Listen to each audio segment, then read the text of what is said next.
Hello guys, কী অবস্থা সবার? একটা জিনিস দেখে চিন্তা ভাবনা ভিডিওটা করি।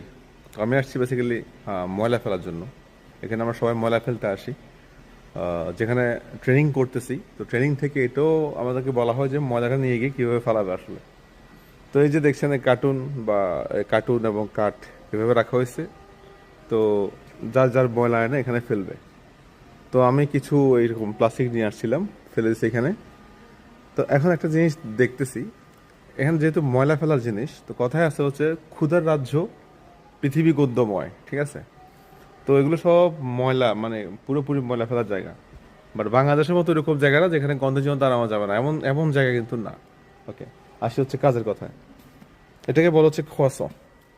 এই খাবারের নাম হচ্ছে, ফরাসির নাম হচ্ছে খোয়াসং, ঠিক আছে? তো এই খোয়াসং, এটার ডেট চলে গেছে, লোকজন ফেলে দিছে। বাট কেউ না কেউ এখানে, যারা এখান থেকে ময়লা নিয়ে যায়, তারা কেউ না কেউ এই খাবারটাকে এখানে রাখছে, কেউ না কেউ নিয়ে যাবে।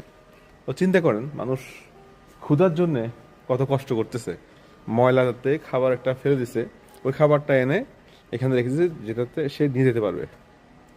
তাই জন্যই বলি, খাবার অপচয় করা ঠিক না, খাবার অপচয় করা ঠিক না, ঠিক আছে? তো ভালো থাকেন সবাই, বাই বাই, দেখা হবে, আবার কথা হবে, টাটা।